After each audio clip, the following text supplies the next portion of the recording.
ఓం శ్రీ మహాగణాధిపతయే నమః. శ్రీ మహాసరస్వత్యై నమః.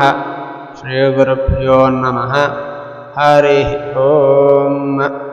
వాగర్థావివ సంపృక్తౌ వాగర్థ ప్రతిపత్తయే జగతః పితరౌ వందే పార్వతీ పరమేశ్వరౌ.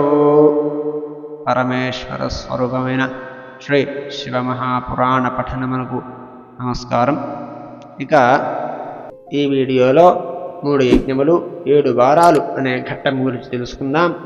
మునపటి వీడియోలో చెప్పినట్టుగా ఏనాడు చల్లారని అగ్నిని అజస్త్రం అంటారు. బ్రహ్మయజ్ఞ పూజ నిరతులు, అగ్ని పూజ పరాయణులు, గురు పూజారతులు, బ్రాహ్మణులు సత్కరించిన వారు వీరంతా స్వర్గంలో భాగస్వామ్యులవుతారని కదా చెప్పుకున్నాం. ఈ ఘట్టంలో సూతుణ్ణి ఋషులు ఇలా ప్రశ్నించినారు. ఓ సూత మహాముని, అగ్నియజ్ఞము, దేవయజ్ఞము, బ్రహ్మయజ్ఞముల గురించి మాకు వివరంగా చెప్పండి. గురు పూజ, బ్రహ్మ తృప్తిని గురించి కూడా మాకు సక్రమంగా వివరించండి అని అడిగినారు. దానికి సూతమహాముని ఇలా చెప్పసాగాడు. ఓ మునులారా, అగ్నియందు హోమద్రవ్యాన్ని సమర్పించే కర్మకు అగ్నియజ్ఞమని పేరు. బ్రహ్మచర్యాశ్రమంలో ఉన్నవారు అగ్నియందు సమిధలను మాత్రమే హోమంలో వెయ్యాలి. బ్రహ్మచర్యావ్రత నియమాలను పాటించాలి. గృహస్థాశ్రమ స్వీకారం చేసి ఔపాసనాకర్మను ప్రారంభించే వరకు అలాగే చేయాలి. అదే హితకరము కూడా. పవిత్రమైన ఆహారాన్ని మితంగా భుజించిన వానప్రస్థులకు, యతులకు అగ్ని యజ్ఞమవుతుంది. వారికి వేరే అగ్నిహోత్రమే లేదు.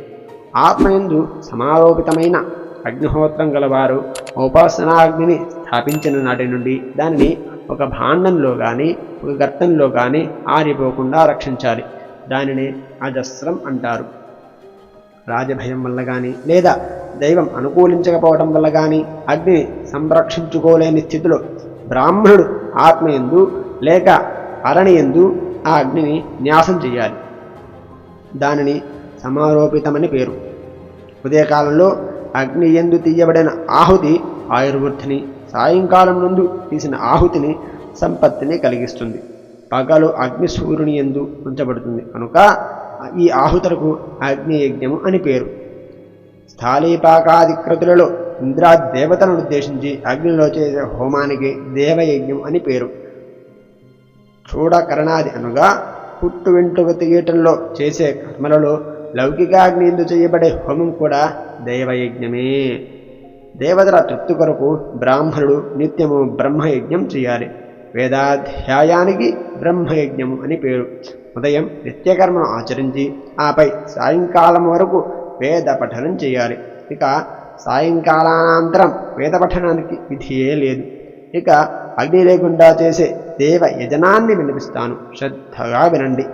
సృష్టి ఆదేందు సర్వజ్ఞుడు కరుణాకరుడు అయిన మహాదేవుడు లోకోపకారార్థమై వరాలను కల్పించినాడు.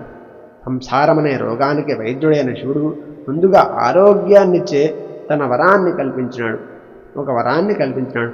ఆపై సంపత్కరమైన తన మా యొక్క వరాన్ని, ఆ తరువాత జనన సమయంలో కష్టాలను దాటే నిమిత్త కుమార వరాన్ని, ఆ వెనుక మానవులను రక్షణ కొరకు రక్షకుడైన విష్ణువు యొక్క వరాన్ని, ఆ మీద ప్రాణాల ఆయుర్దాయాన్ని నిర్ణయించే పరమేశ్వరైన బ్రహ్మ యొక్క ఆయుర్వృద్ధికరమైన వరాన్ని కల్పించాడు. తర్వాత పుణ్య పాపాలు నిర్ణయించి ఫలాన్నిచ్చే ఇంద్ర యమలకు వరాలను కల్పించాడు. ఈ 2 వరాలు భోగప్రదము, మృత్యుహరము, శుభకరము అయినవే ఈ 2 వరాలు. మానవులకు సుఖ దుఃఖ సూచకాలైన ఆదిత్యాది గ్రహాలను వారాలకు ప్రభువులుగా చేసి జ్యోతిష్య చక్రంలో పరమేశ్వరుడు ప్రతిష్ఠించినాడు. ఆదిత్యుడు మొదలుగా ఆయా దేవతలు వారాలలో వారిని పూజించుట వలన వరుసగా ఆరోగ్యం, సంపదలు, వ్యాధినాశనం, పుష్టి, ఆరోగ్యము, ఆయుర్దాయము, భోగము, అమృతత్వము అనే ఫలాలు కలుగుతాయి. ఆయా దేవతలు సంతోషిస్తే ఆయా వార ఫలాలు కలుగుతాయి. ఎవరిని పూజించినా ఫలాలనిచ్చేవాడు మాత్రం శివుడు ఒక్కడే. దేవతాప్రీత్యర్థం పూజ 5 విధాలుగా చెప్పబడినది. అవి మంత్రజపం, హోమం, దానం, తపస్సు మరియు సమారాధన అనేవి. సమారాధన అంటే వేదిని, ప్రతిమను, అగ్నిని, బ్రాహ్మణులను ఉపచారాలతో పూజించడమే. నేత్రరోగం, శిరోరోగం, కుష్టి ఇటువంటి చర్మరోగ నివారణార్థం ఆదివారం నాడు సూర్యుడిని పూజించి బ్రాహ్మణులకు భోజనం పెట్టాలి.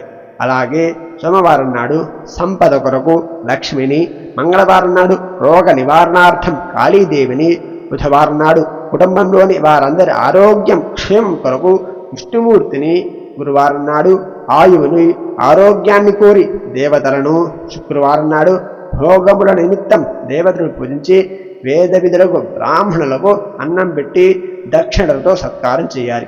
శనివారం నాడు రుద్రాది దేవతలను ఆరాధిస్తే అపమృత్యు నుండి తప్పించుకుంటాడు. దేవతారాధన నిత్యము చేయాలి. గృహస్థుడు తన గృహంలో శుభకార్యములకు ఆది నుండి అశుభకార్యాలకు అంతం నుండి జన్మతిథి నాడు శుభాలను కోరి ఆదిత్యాది గ్రహాలను ఆరాధించాలి. బ్రాహ్మణుడు మంత్రయుక్తంగాను, ఇతరులు తంత్రయుక్తంగాను దేవయజ్ఞాన్ని చేయాలి. పేదవాడు తపస్సుతోనూ, ధనవంతుడు ధనంతోనూ దేవపూజ చేస్తే అది ఇహపర సాధకమవుతుంది. నీడనిచ్చే చెట్లు పాదుట, చెరువులను త్రవ్వించుట, దేవాలయము, వేద పాఠశాలను స్థాపించుట ఇటువంటి ధర్మ కార్యాలను ధనవంతుడు చేస్తే అనేక భోగ భాగ్యాలను పొంది జ్ఞానసిద్ధిని పొందుతాడు అనడంలో ఎటువంటి సందేహమూ లేదు అని ఈ ఘట్టంలో చెప్పబడి ఉన్నది. ఇంతటితో 3 యజ్ఞములు 7 వారాలు అనే ఘట్టం పరిసమాప్తి. రేపటి వీడియోలో దానము, దేశ, కాలపాత్రాల గురించి తెలుసుకుందాం. హరి ఓం తత్సతు.